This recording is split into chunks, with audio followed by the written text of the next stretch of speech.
If you were to tell me just a couple years ago that one of my favorite smaller amusement parks in the country would be Kentucky Kingdom, I probably would have laughed at you. I remember my first visit to this property back in 2003, and I must say that I wasn't overwhelmed with the urge to return. Well, fast forward to today, Kentucky Kingdom has undergone many changes. First would be dropping the Six Flags ownership and returning to its roots with Ed Hart at the helm. Next would be a major overhaul of the roller coaster lineup. This park has seen 4 roller coasters leave while adding 3, and I must say that the trade-off was well worth it. Located in the heart of Louisville, Kentucky Kingdom is situated on prime real estate. The airport is located right next door. The Cardinals and Kentucky Derby are also within the vicinity. Downtown Louisville is about 10 minutes away. The park is easily accessible by major highways, which all provide an advantage to Kentucky Kingdom. The only major drawback to the park being where it is has to do with expansion. Growing the park will be a challenging endeavor for sure. However, they do have a decent amount of land to work with to create a place where you can make many great memories for years to come. I want to emphasize that Kentucky Kingdom is a smaller park, so I won't be comparing the park to other major places like Kings Island, Cedar Point, or Hershey Park. Kentucky Kingdom is a decent-sized mid-tier park. I would put it somewhere in the same playing field as Knoebels, Holiday World, or Lake Compounds, so keep that in mind when I rank each categories or providing my overall score. Rides and attractions. Kentucky Kingdom may be a smaller park, but there is a ton here to enjoy. Roller coaster fans will get their fill with Lightning Run, Storm Chaser, Thunder Run, and Kentucky Flyer. T3 is probably the worst coaster in the park, but even still, I'd say it's slightly better than your average SLC. Their flat ride selection is also pretty robust, with a decent selection of more intense rides and plenty to do if the tamer attractions are your thing. The younger audience won't be left out, as Kentucky Kingdom has a good selection of kiddie and/or family attractions to keep everyone happy. Water park fans will be overjoyed to find a huge water park to play in. They have a decent selection of water slides to choose from. There are 2 wave pools, with one of them producing larger than average waves. There are also a couple lazy river and water tower play areas to enjoy. Honestly, there's enough to do in the water park alone to entertain you for the entire day. Now, if roller coasters is your only thing, Kentucky Kingdom could be knocked out in a couple hours, but if you're looking for the complete amusement park experience, this park has more than enough to entertain you for the entire day. Actually, even if you're just here for the roller coasters, I would be happy just riding Lightning Run, Storm Chaser, and Kentucky Flyer all day because they're that good. Kentucky Kingdom earns a 10 score for rides and attractions. Theming and presentation.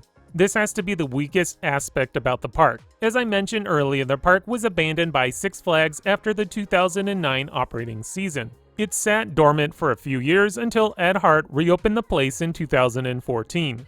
When a property sits neglected, even for a couple years, the damage can be extensive, so you can imagine that the new operating team had a lot of work to do to get this place back up and running.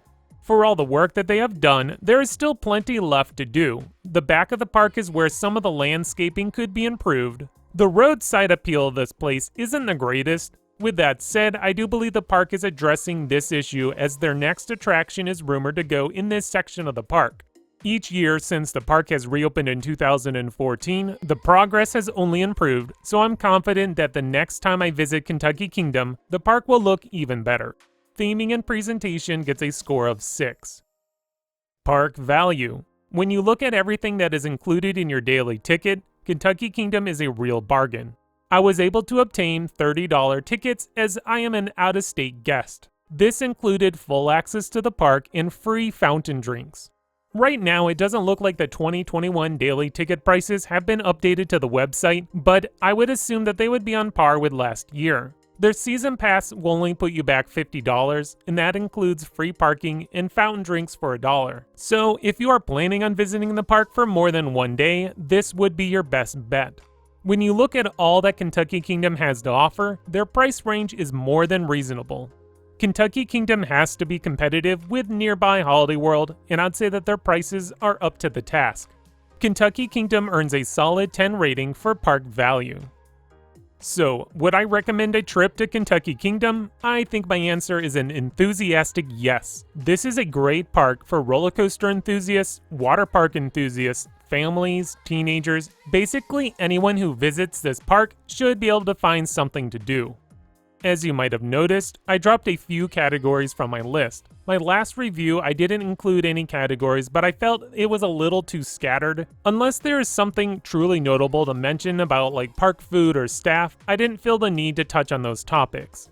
I'm not going to provide you an overall technical score, but will provide you with my personal rating. Speaking of such rating, my personal score will be a 10. When I compare this park to other amusement parks of the same caliber, Kentucky Kingdom really keeps up with the pack.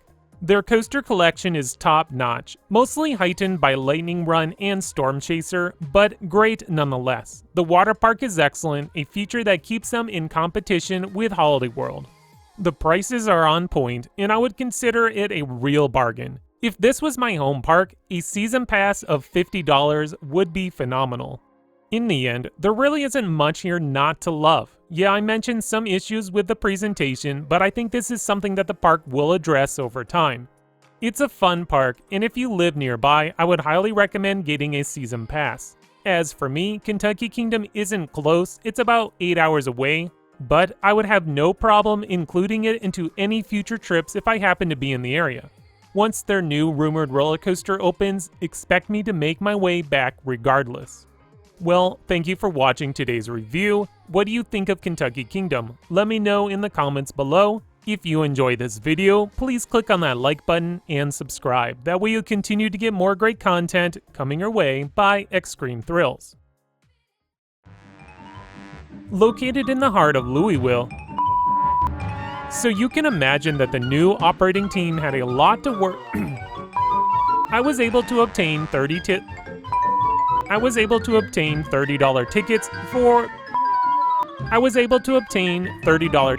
as I was an out of basically anyone who visits this, but I would have no problem in